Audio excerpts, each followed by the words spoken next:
Hello दोस्तों, आप सभी का स्वागत है अपने चैनल में। तो आज का आपका टॉपिक सामाजिक विज्ञान में है कि भारत में अंग्रेज़ों का जो शासन था, अंग्रेज़ी शासन की स्थापना कैसे हुई, मतलब कौन कौन से उन्होंने अपने गवर्नर बनाए, ईस्ट इंडिया कंपनी कैसे भारत में उसने पैर जमाए और राज किया। तो आपका ये टॉपिक यहाँ पर क्लियर हो जाएगा आज।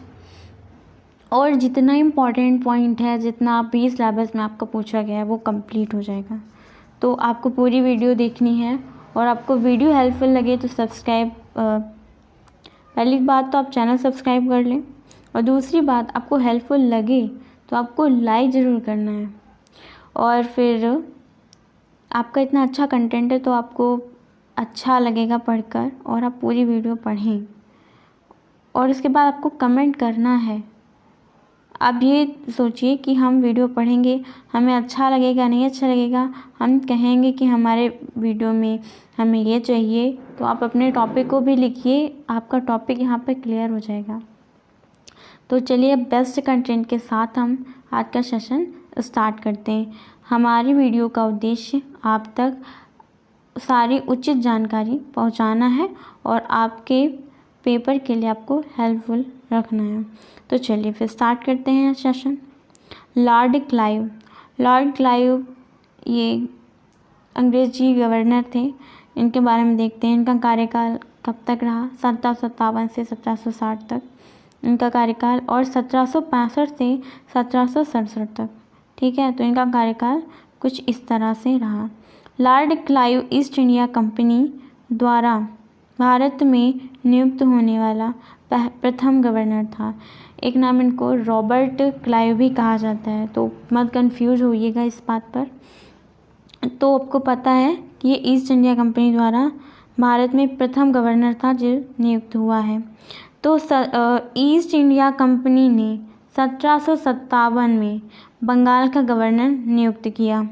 ठीक है, फिर लॉर्ड क्लाइव को भारत में अंग्रेजी शासन का जन्मदाता माना जाता है। यहाँ से एक क्वेश्चन बनेगा कि कौन सा अंग्रेज गवर्नर है जिसने भारत में या फिर भारत में अंग्रेजी शासन को जन्म दिया, या फिर क्वेश्चन बनेगा ऐसे कि भारत में अंग्रेजी शासन का जन्मदाता कौन सा अंग्रेज गवर्नर था।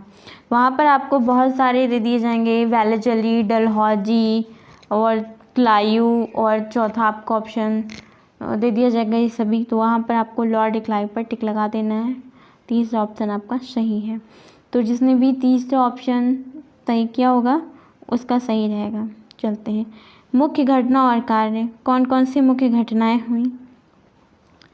क्लाइव ने बंगाल में द्वैध शासन की व्यवस्था की, जिसके तहत राजस्व वसूलने, सैनिक संरक्षण एवं विदेशी मामले कंपनी की अधीन थे। चलो, इसने यहाँ पर एक क्वेश्चन बनेगा कि द्वैध शासन किसने लागू किया? तो बंगाल में द्वैध शासन की व्यवस्था लॉर्ड क्लाइव ने की। तो आपको ये ऑप्शन वहाँ पर टिक करना है, लॉर्ड क्लाइव को।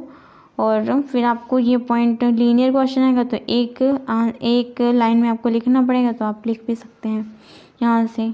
तो आपका ऑप्शन अच्छा बन गया। जबकि शासन चलाने की जिम्मेदारी नवाबों के हाथ में थी।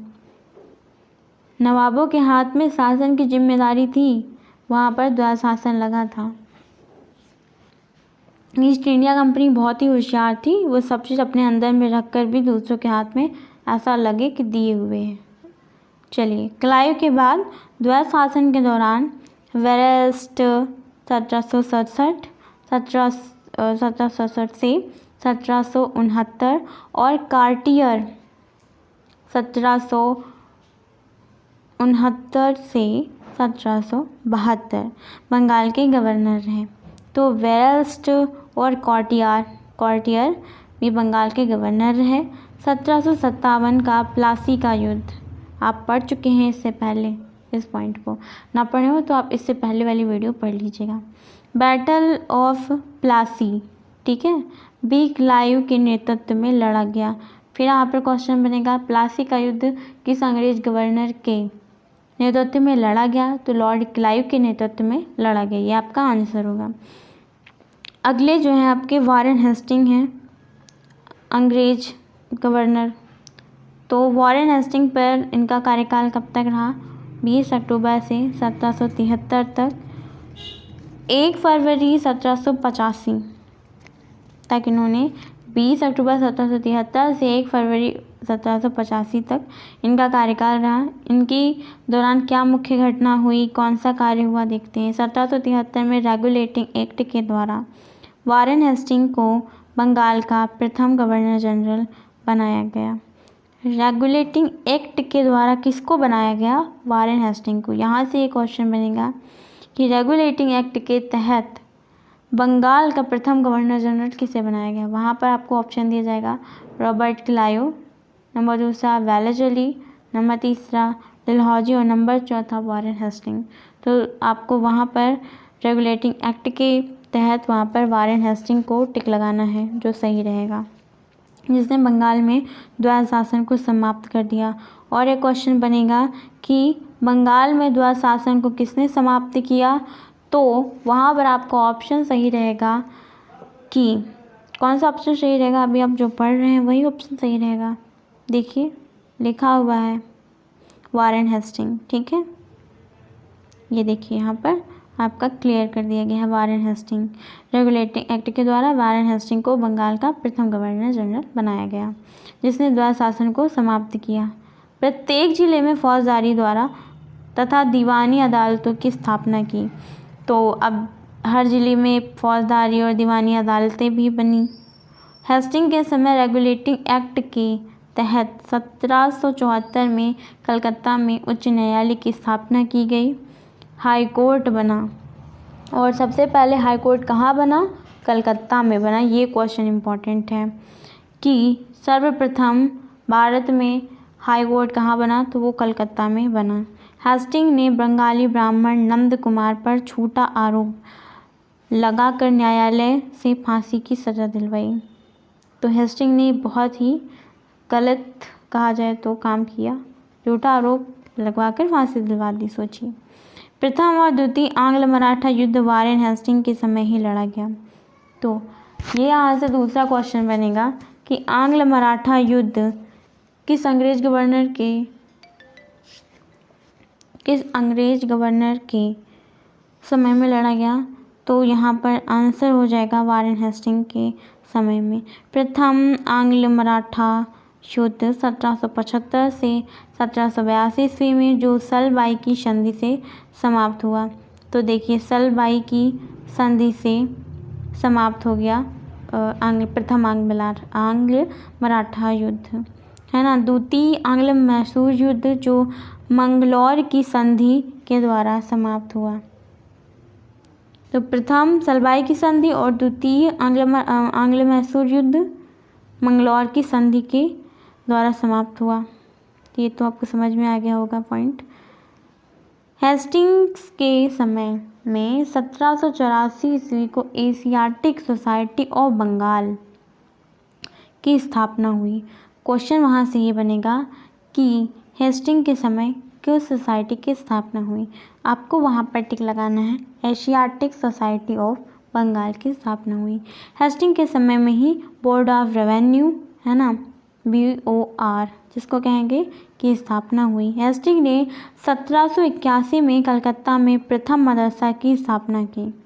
तो हेस्टिंग के समय कलकत्ता में ही प्रथम मदरसा भी बना। ये भी पॉइंट याद रखने वाली है। और हेस्टिंग के समय में 1782 ईस्वी में जोनाथन डंकन ने बनारस में संस्कृत विद्यालय की स्थापना की। वारेन हेस्टिंग के समय में ही पिट्स इंडिया एक्ट पारित हुआ। यहाँ पर क्वेश्चन ये बनेगा कि पिट्स इंडिया एक्ट किसके समय में पारित हुआ? आपको वहाँ पर वारेन हेस्टिंग पे ही टिक लगाना है, वही सही होगा। जिसके द्वारा बोर्ड ऑफ कंट्रोल की स्थापना हुई। पिट्स एक्ट की विरोध में इस्तीफा देकर जब वारेन हेस्टिंग फरवरी 1785 इंग्लैंड पहुंचा तो बर्फ द्वारा उसके ऊपर महाभियोग लगाया गया। बर्फ द्वारा उसके ऊपर क्या हुआ? महाभियोग लगाया गया। ब्रिटिश पार्लियामेंट में यह महाभियोग 1788 ईस्वी से 1795 ईस्वी तक चला, परंतु अंत में उसे आरोपों से मुक्त कर दिया गया। चलिए अगले जो है थोड़ा सा आप इनके बारे में जान लीजिए, इन्होंने बहुत कम शासन किया। सर जॉन मैकफर्सन, कार्यकाल सन इनका जो है 1 फरवरी से 1785 और उससे 12 सितंबर 1786। इनके लिए क्वेश्चन ये इम्पोर्टेंट है कि इनको अस्थायी गवर्नर जनरल नियुक्त किया गया था। तो भारत में अंग्रेज गवर्नर जनरल, वो भी अस्थायी गवर्नर जनरल किसे नियुक्त किया गया? सर जॉन मैकफर्सन को। ठीक है, ये पॉइंट यहाँ पर याद रखने वाला है। लॉर्ड कॉर्नवालिस का जो है कार्यकाल 12 सितंबर से 1786 ईस्वी से 28 अक्टूबर 1793। मुख्य घटना और कार्य इनके समय में क्या क्या हैं? लॉर्ड कॉर्नवालिस को भारत में सिविल सेवा एवं पुलिस व्यवस्था का जनक माना जाता है। यहाँ पर क्वेश्चन ये बनेगा कि भारत में सिविल सेवा और पुलिस व्यवस्था का जनक किस अंग्रेज गवर्नर को माना जाता है? वहाँ पर आपको टिक लगाना है लॉर्ड कॉर्नवालिस पर। इसके समय में जिले के समस्त अधिकार जिला कलेक्टर के हाथों में दे दिए गए। कॉर्नवालिस के समय में 1790 से 1792 ईस्वी में तृतीय एंग्लो मैसूर युद्ध हुआ था। ये भी पॉइंट याद रखने वाला है। ओके, ये पॉइंट आप याद रखिएगा। फिर देखिए 1793 में कॉर्नवालिस ने बंगाल और बिहार और उड़ीसा में भूमि कर से संबंधित स्थायी बंदोबस्त पद्धति परमानेंट सेटलमेंट लागू की, जिसके तहत जमींदारों को भू राजस्व यानी कि भूमि पर टैक्स जो है का लगभग 90% कंपनी को लगभग 10% अपने पास रखना था। ये देखिए यहाँ से इसकी राजनीति तो करता ही था, और यहाँ पर ये देखिए 90% कंपनी को और 10% आप खुद रखो, कुछ ऐसा इन्होंने बना दिया व्यवस्था। कॉर्नवालिस ने जिले में पुलिस थाना की स्थापना कर एक दरोगा को इंचार्ज बनाया। चलिए लॉर्ड वेलेस्ली ने का कार्यकाल क्या है? 18 मई 1798 से 30 जुलाई 1805। लॉर्ड वेलेस्ली जो अपने आप को बंगाल का शेर कहता था, तो कौन सा अंग्रेज गवर्नर था जो बंगाल का शेर अपने आप को कहलवाता था? Lord Wellesley. वहाँ पर आपको ऑप्शन पर टिक लगाना है। फिर देखिए मुख्य घटना और कार्य क्या क्या हैं इनके। लॉर्ड वेलेस्ली ने सहायक संधि की पद्धति लागू की। तो इसने जो है यहाँ पर आएगा सहायक संधि की पद्धति किसने लागू की, या फिर कौन सी संधि की पद्धति लागू की किसने? तो लॉर्ड वेलेस्ली ने सहायक संधि की पद्धति लागू की। भारत में सहायक संधि का प्रयोग वेलेस्ली से पहले फ्रांसिस गवर्नर डुप्ले ने किया था। डुप्ले के बारे में आपने बहुत अच्छे से पढ़ा है, इससे पहले वीडियो जो आपने देखी है। वेलेस्ली के समय में हैदराबाद, मैसूर, तंजौर, अवधपुर, जोधपुर, जयपुर, बूंदी, भरतपुर और पेशावर ने सहायक संधि पर हस्ताक्षर किए। वेलेस्ली ने 1800 ईस्वी में नागरिक सेवा में भर्ती हुए युवकों को प्रशिक्षण देने के लिए फोर्ट विलियम कॉलेज की स्थापना की। तो फोर्ट विलियम कॉलेज की स्थापना वेलेस्ली के समय हुई। याद करने वाला पॉइंट मोस्ट इम्पॉर्टेंट है। फिर वेलेस्ली के काल में चौथा आंग्ल मैसूर युद्ध 1799 में हुआ, जिसमें टीपू सुल्तान मारा गया। तो चौथा आंग्ल मैसूर युद्ध वेलेस्ली की अगवानी में हुआ था और उसमें टीपू सुल्तान मारा गया था। इसके शासनकाल में द्वितीय आंग्ल मराठा युद्ध 1803 से 1805 में हुआ था। लॉर्ड विलियम बेंटिक 4 जुलाई 1828 से 1833 ईस्वी तक इसका कार्यकाल रहा। लॉर्ड विलियम बेंटिक 1803 ईस्वी में मद्रास के गवर्नर की हैसियत से भारत आया था। तो ये मद्रास के गवर्नर की हैसियत से लॉर्ड विलियम बेंटिक आया भारत में, पर बहुत दिन तक टिका। 1837 में चार्टर एक्ट द्वारा बंगाल के गवर्नर को भारत का गवर्नर जनरल बना दिया गया। तो विलियम बेंटिक के समय कौन सा एक्ट आया? Charter act. Lord William Bentinck 1828 से 1837 तक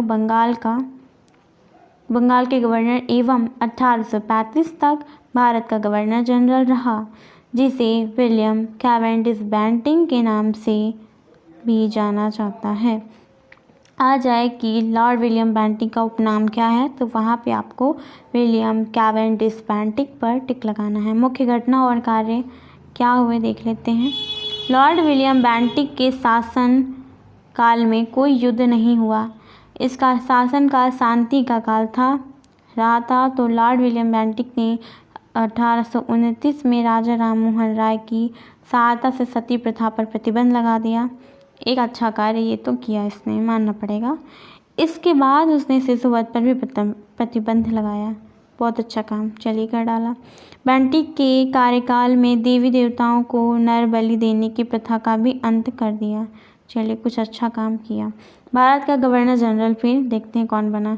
लॉर्ड विलियम बेंटिक भारत का गवर्नर जनरल बना। काल 1833 से 20 मार्च 1835 तक बना। 1833 ईस्वी में लॉर्ड विलियम बेंटिक भारत के प्रथम गवर्नर जनरल बने। मुख्य घटना और कार्य कौन कौन सी हुई। लॉर्ड विलियम बेंटिक भारत में किए सामाजिक सुधारों से विख्यात हुए। विलियम बेंटिक जो थे, कोर्ट ऑफ डायरेक्टर्स की इच्छाओं के अनुसार भारतीय रियासतों के प्रति तटस्थता की नीति अपनाई। इसने ठगों के आतंक से निपटने के लिए कर्नल स्लीमैन को नियुक्त किया। बेंटिक के कार्यकाल में अपनाई गई मैकाले की शिक्षा पद्धति ने भारत में बौद्धिक जीवन को उल्लेखनीय ढंग से प्रभावित किया। तो मैकाले की शिक्षा पद्धति किसने मतलब कौन लेके आया, तो यहाँ पे विलियम बेंटिक। इन्होंने बौद्धिक जीवन को उल्लेखनीय ढंग से इसलिए इस पद्धति के द्वारा प्रभावित किया। इस प्रकार लॉर्ड विलियम बेंटिक भारत की शिक्षा के क्षेत्र में भी महत्वपूर्ण स्थान निभाया। फिर देखते हैं लॉर्ड डलहौजी। फिर डलहौजी आ गया। डलहौजी ने क्या किया, 12 जनवरी 1848 से 28 फरवरी 1856 तक इसका कार्यकाल रहा। 1856 तो आपको याद ही होगा, प्रथम स्वतंत्रता संग्राम 1857 में हुआ और ये उसके एक साल पहले तक रहा इसका कार्यकाल। लॉर्ड डलहौजी, जिसे अर्ल ऑफ डलहौजी भी कहा जाता है। लॉर्ड डलहौजी एक कट्टर उपयोगितावादी एवं साम्राज्यवादी था, लेकिन डलहौजी को उसके सुधारों के लिए भी जाना जाता है। मुख्य घटना और कार्य कौन कौन से इसने किए। लॉर्ड डलहौजी के समय में द्वितीय आंग्ल सिख युद्ध तथा सिख युद्ध कब तक हुआ, 1848 से 1849 तथा 1849 में पंजाब का ब्रिटिश शासन में विलय और सिख राज्य का प्रसिद्ध हीरा कोहिनूर महारानी विक्टोरिया को भेज दिया गया। डलहौजी के कार्यकाल में 1851 से 1852 में द्वितीय आंग्ल बर्मा युद्ध लड़ा गया और 1852 में बर्मा के लोअर बर्मा एवं पीगू राज्य को ब्रिटिश साम्राज्य में मिला लिया गया। डलहौजी के कार्यकाल में ही भारत में रेलवे और संचार प्रणाली का विकास हुआ। सर्वप्रथम भारत में कब रेलवे संचार प्रणाली का विकास हुआ, लॉर्ड डलहौजी के कार्यकाल में। इसके कार्यकाल में भारत में दार्जिलिंग को सम्मिलित कर लिया गया। लॉर्ड डलहौजी के कार्य में वुड का निर्देश पत्र वुड डिस्पैच आया, जिसे भारत में शिक्षा सुधार के लिए मैग्ना कार्टा कहा जाता था। तो वुड ऑफ डिस्पैच को ही मैग्ना कार्टा कहा जाता था। ये पॉइंट मोस्ट इम्पॉर्टेंट है, याद रखने वाला पॉइंट है, मैग्ना कार्टा आ जाता है। इसने 1852 में इनाम कमीशन की स्थापना की, जिसका उद्देश्य भूमि कर रहित जागीरों का पता कर उन्हें छीनना था। 1854 में नया डाकघर अधिनियम पोस्ट ऑफिस एक्ट पारित किया, जिसके द्वारा भारत में पहली बार डाक टिकटों का प्रचलन प्रारंभ हुआ। अंग्रेजों के समय बहुत कुछ पहली बार हुआ, जो कि याद रखने वाला है। 1856 में अवध को दुश्मन कुशासन का आरोप लगाकर अंग्रेजी राज में मिला लिया गया। 1856 में तोप खानों के मुख्यालय को कलकत्ता से मेरठ स्थानांतरित किया गया। सेना का मुख्यालय शिमला में स्थापित किया गया। डलहौजी के समय में भारतीय बंदरगाह का विकास करके इन्हें अंतर्राष्ट्रीय वाणिज्य के लिए खोल दिया गया। लॉर्ड डलहौजी के समय में ही हिंदू विधवा पुनर्विवाह अधिनियम पर पारित हुआ। शिमला को ग्रीष्मकालीन राजधानी बनाया। डलहौजी ने नरबली प्रथा को रोकने का प्रयास किया। चलिए तो डलहौजी ने भी थोड़ा बहुत अच्छा काम कर दिया है जो कि याद रखने वाला है। अभी तो आपका वीडियो सेशन समाप्त होता है और उम्मीद है आपको अपना टॉपिक समझ में आ गया होगा। जितना इम्पोर्टेंट कंटेंट था हमने इस वीडियो में डाला। अब आपका कर्तव्य बनता है कि आप इसको पढ़ लें अच्छे से। आपने चैनल नहीं सब्सक्राइब किया है तो सब्सक्राइब कर लें और बेल आइकन को प्रेस कर दें। ज़्यादा से ज़्यादा शेयर करें ताकि लोगों तक ज़्यादा से ज़्यादा पहुँचे। और आपको वीडियो अच्छी लगे तो लाइक ज़रूर कीजिए और कमेंट ज़रूर कीजिए। लेते हैं आपसे विदा, मिलेंगे अगले वीडियो में। Bye bye, take care.